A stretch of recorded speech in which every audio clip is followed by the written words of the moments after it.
नमस्कार दोस्तों, मैं प्रियंका स्वागत करती हूँ अपने चैनल आयान विद मम्मा पे।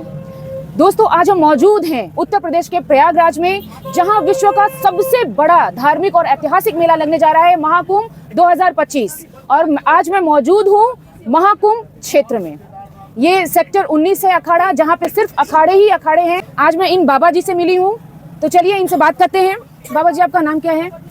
हमारा नाम नागा बाबा दिलीपुरी है। दिलीपुरी हैं। बाबा जी, आप कहाँ से हैं? हम नईम सारण से हैं। आपकी अवस्था कितनी होगी? हमारी 57 वर्ष हो गई है। और कितने वर्ष से आप घर से निकल गए थे? हम सन 1996 से ये संत लाइन में आए थे जी कुछ दिन, तो बैरागी बन करके यूँ ही भटकते रहे। जी फिर 2003 में अखाड़े में शामिल हुए। जी। किस अखाड़े से हैं आप? हम श्री पंचदशनाम जूना अखाड़े से हैं। जी। और इस तरीके से हमने कई कुंभ किए हैं, हरिद्वार, नासिक, प्रयागराज, उज्जैन। जी। तो बाबा जी, अपने मन से आप इस लाइन में आए कि? ये अपने मन से ही आदमी इसमें आता है, किसी के लाने से कोई नहीं आता है। ये बैराग कब किसको धारण हो जाए ये नहीं कहा जा सकता है। तो माता पिता ने आपको मना नहीं किया? ना माता पिता ने मना किया, ना किसी ने मना किया। हम तो भाई बहन किसी ने नहीं? इच्छा के अनुसार आ गए। तो बाबा जी, आपको कभी याद नहीं आती है कि माता जी? हाँ, याद आती है। माता पिता सब गुजर गए हैं। जी। भाई बहनों की शादी हो गई है। जी। अगर वो यहाँ पे मिलने के लिए आ जाएं तो आप मिलेंगे उनसे? बातचीत होगी? मिलने के लिए आएंगे तो बातचीत तो नहीं होगी, जब है नहीं तो मिलने कौन आएगा। भाई बहन? हाँ, भाई बहन तो आते जाते रहते हैं। मिलते हैं आप उनसे? बातें होती हैं आपकी उनसे? बातें होती हैं। खाना पीना यहाँ पे कैसे होता है बाबा जी? तो अपने आप बना लेते हैं जी। अपने सामने अखाड़ा, इसमें चले जाता हूँ। जी। और दिन भर में कितनी बार आप लेते हैं खाना वगैरह? 24 घंटे में एक बार। 24 घंटे में एक बार लेते हैं आप? एक बार कोई खाना खाते हैं और ऐसे 24 घंटे ऊर्जावान ऐसे ही बैठे रहते हैं आप? वहीं बैठे रहते हैं जी। और आपको ठंडक भी महसूस नहीं हो रही है? ठंडक इसलिए महसूस नहीं होती है, करत करत अभ्यास के जड़मत होत सुजान। जी। तो हमारा अभ्यास हो गया, प्रैक्टिकल हो गया है यूँ ही रहने का। तो हम 12 मास यूँ ही रहते हैं। इतनी कड़क ठंडी है, हम लोग जैकेट वगैरह पहन के बैठे हुए हैं, उसके बाद भी हमें ठंड लग रही है और आप ऐसे ही बैठे हुए हैं। अब ये तो सब अपना अभ्यास है और गुरु लोगों की तपस्या का फल है, जो गंगा मैया की कुछ इच्छा है, जो ठंडक अपने को नहीं मालूम महसूस होती है। जी। और इसी तरीके से हमसे भी छोटी छोटी उम्र के नागा बाबा हैं जी। सब यूँ ही बैठे हुए हैं। और ये तो हमारा अभ्यास है, तपस्वी जीवन है ना, तो इसलिए तपस्या करते करते और अभ्यास करते करते हम लोगों को, चाहे ये इलाहाबाद हो या हिमालय हो या काठमांडू हो, जी, इस तरीके से हम लोग यूँ ही रहते हैं 12 मास। जी। कभी सिला हुआ वस्त्र नहीं धारण करते हैं। इस महाकुंभ में आप कब से आए हैं? इस महाकुंभ में आए हम 17 तारीख को आए थे। 17 दिसंबर को। जी। तब से अभी है, और ये पूरा कुंभ करके हम फरवरी में जाएंगे। फरवरी में जाएंगे? हाँ जी। तब से आप यहाँ पे, ये जो आपने बना रखा है अपने रहने की व्यवस्था, आपने अपने खुद अपने खर्चे से? ये हमने अपने खर्चे से सब बनाया है जी। कोई किसी का खर्चा नहीं दिया है। बाकी अखाड़े जो है जी, वो सरकार की तरफ से बन रहे हैं सब। जी बाबा। हमारा तो सिर्फ अपना रहता है। हाँ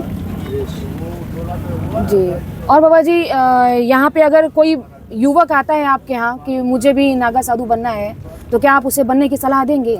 सलाह देता हूँ, जब उसकी इच्छा बिल्कुल होगी। पहले उसके बारे में जानकारी करता हूँ, आप किस वर्ण के हैं, किस जाति के हैं, और आपका घरेलू संबंध कैसा है, बच्चे उच्चे हैं या नहीं हैं, कैसे तुम साधु बनने आए हो। अपने इच्छा के अनुसार जो बनना चाहता तो उसको बना भी लेते हैं। जी।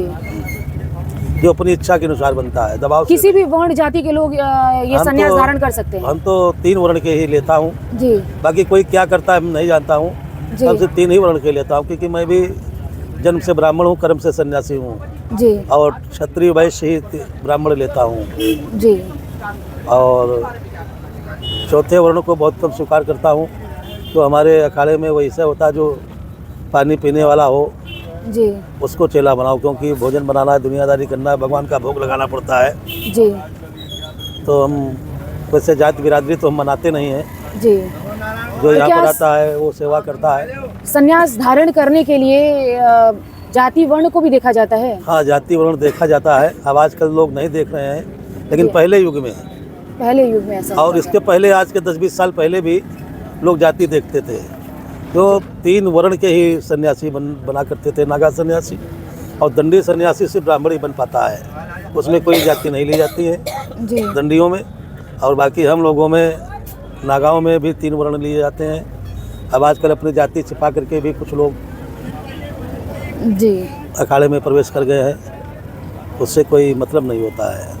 और सुबह स्नान वगैरह कब करने जाते सुबह हैं स्नान हमारी 5 बजे हो जाती है। आप? डेली स्नान करने के लिए आप डेली, लोग हाँ। गंगा जी चले डेली जाते ये हैं? गंगा जी चला जाता हूँ। जी कभी कभी नहीं जाने की इच्छा होती तो साइड में नल है, इस पर स्नान कर लेता हूँ। जी। तो शाही स्नान होगा उसमें, तो उसमें हाँ, उसमें भी आप लोग जाएंगे। भाग लेंगे? जी जी बिल्कुल लेंगे। ये शाही स्नान हमारा जैसे 14 जनवरी को है, 14 29 जनवरी को है। होगा, उसमें हम लोग जितने नागा सन्यासी हैं जी ये सब शाही स्नान करेंगे जी और अपना अपना कर्तव्य दिखाएंगे। जी कोई बाना घुमाएगा, कोई कुछ करेगा, कोई तलवार चलाएगा, कोई बाना चलाएगा, कोई गदा चलाएगा। तो इस तरीके से हर हर महादेव की गूंजती रहेगी। जी। आप ऐसे अपनी जटाएं जो ये बांधे हुए हैं, ये हमेशा ऐसे ही बंधी ये रहती है? हमेशा बंधी भी रहती है, खोल भी देता हूँ। जी। तो स्नान जब आप डेली करते हैं तो ऊपर अपनी जटा को ये यूँ भिगोते ही हैं? बंधी रहती है, स्नान यूँ कर लेता हूँ। जी और जब खोलना होता है, जी किसी को अगर दर्शन कराने हैं तो अपना ये खोल भी देता हूँ। जी ये खुल भी जाती है, ये हो जाती जी। है। हाँ। तो बाबा जी, आज के युग के बच्चों को आप क्या संदेश देना चाहेंगे? हम यही देना चाहेंगे, खूब सनातन धर्म का प्रचार करें, जी। हिंदुत्व को आगे बढ़ाएं, जी और इसी तरीके से हमारा सनातन धर्म आगे बढ़ता रहेगा और कल्याण होता रहेगा। क्या जी। और इस महाकुंभ में आपका आने का उद्देश्य क्या है? महाकुंभ तो हम तो हर साल आते हैं, जितने कुंभ पड़ते हैं हर कुंभों में जाता हूँ। ये हमारी परंपरा है, जी ये हमारा महापर्व है। जी आप जैसे गृहस्थियों के होली होती है, दीपावली होती है, जी और भी कई त्यौहार होते हैं, और हम संतों का बस यही एक त्यौहार महाकुंभ का ही पर्व मनाया जाता है। ये जो महाकुंभ पर्व बोलते हैं, हम लोगों का स्पेशल पर्व है। इसमें हर एक नागा सन्यासी चाहे जहाँ पहाड़ों में बैठा हो या कंदराओं में बैठा हो या कहीं पर भी हो, यहाँ पर आएगा जरूर जी अपना पर्व मनाने। और इससे हमारे सनातन धर्म को बढ़ावा मिलता है, जी सनातन धर्म हमारा मजबूत होता है, जी और हम लोगों को जो दूर दराज से महात्मा आते हैं उनके दर्शन हो जाते हैं। जी बाकी हर आदमी नहीं पहुंच पाता है वहाँ तक, यहाँ पर आकर के दर्शन हो जाते हैं। जी। ये बाबा जी, हमारा- जैसे आपने बताया कि आप लखनऊ के हैं, जी। लेकिन अभी जब ये महाकुंभ खत्म हो जाएगा तो आप कहाँ जाएंगे? ये लखनऊ से जिला सीतापुर पड़ता है, जी नैम सारण धाम, जी इसको नैमिष के नाम से जाना जाता है, जी नैम सारण के भी नाम से जाना जाता है। जी और यहाँ पर माता ललिता का स्थान है, जो माता सती का हृदय कट करके वहीं गिरा था। जी 52 शक्तिपीठों में एक शक्तिपीठ है। और उसी के आगे हमारा महोली गांव पड़ता है, महोली जी तहसील महोली पड़ जाती, जिला हरदोई पड़ जाता है। जी गांव कुशैला बाबा तुरंतनाथ महादेव मंदिर है, जी। हम वहीं विराजमान रहते हैं, वहीं के हम मानते हैं। जी फिर अपने आश्रम पर चला जाता हूँ।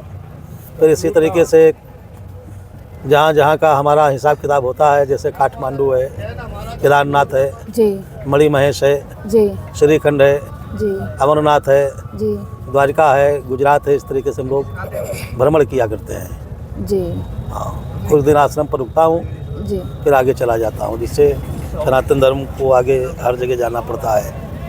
जी बहुत बड़े बड़े हमारे साधु संतों के मेले लगते हैं, जूनागढ़ है, काठमांडू है। इस साल गंगा सागर नहीं गए, मैं जी। गंगा सागर भी जाता हूँ। जी।